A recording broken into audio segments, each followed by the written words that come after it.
Hi everyone, John Johnson of Ashdan here, the next in the series of Ask Ashdan videos. This time we're going to be talking specifically to property developers, and I want to just have a little chat with you about your power team.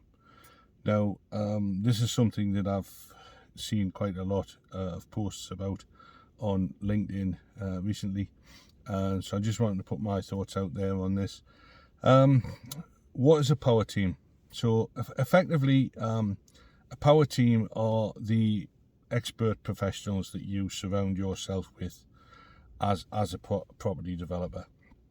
So typically that would be if you're doing smaller refurbishment projects for rental or for to flip on, you'd be looking at your conveyancer, your estate agent, accountant, certainly the builder.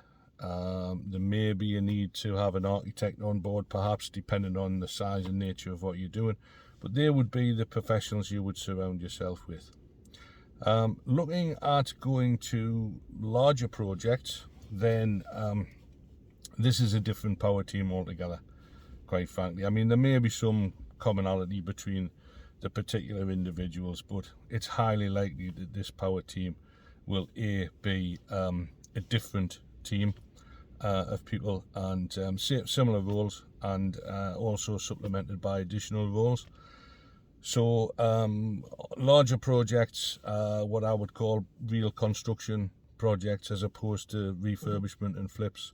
So your typical conversion of commercial to residential, or buying a piece of land and building half a dozen houses or so. These are real construction projects and need to be treated as such. Therefore, your power team is going to also consist of other professionals. Absolutely certainly a project manager and also a quantity surveyor.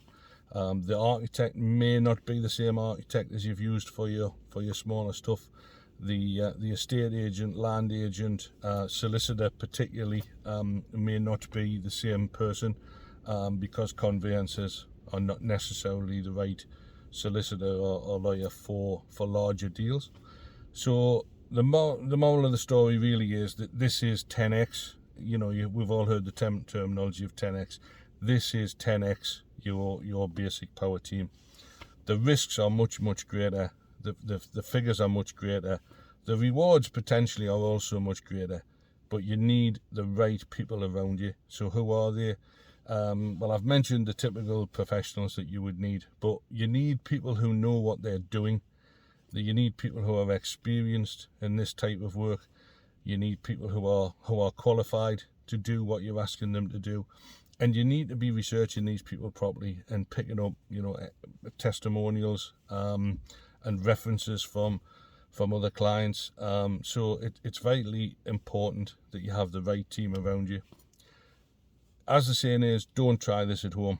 This is not a scenario where you want to be fiddling about either with a DIY version of it, or with a power team that doesn't understand what they're doing. Get the right team around you, pay them properly, move away from any mindset of cheapest is best, because you are in a league now that you need to have the right people around you, because common sense suggests that if you get your figures wrong on a 20 grand refurb by 10%, you've lost a couple of grand. If you get that same percentage wrong on a £2 million job, you've lost 200 grand. So you need to put this thing into your mind and your own perspective of risk and benefit and opportunity. Getting the right people around you, paying them properly, working with them, developing a relationship with them will pay massive dividends in the end. So that would be my advice. Reduce your risk, increase your potential of returns, and get the right people around you. At the end of the day, you wouldn't take to the field with a five-a-side team to play Man City, would you? So don't do it improperly. Get the right people around you, cement a powerful power team, and hopefully it'll lead to success. So that's it from me. Thanks for watching. See you again on the next video.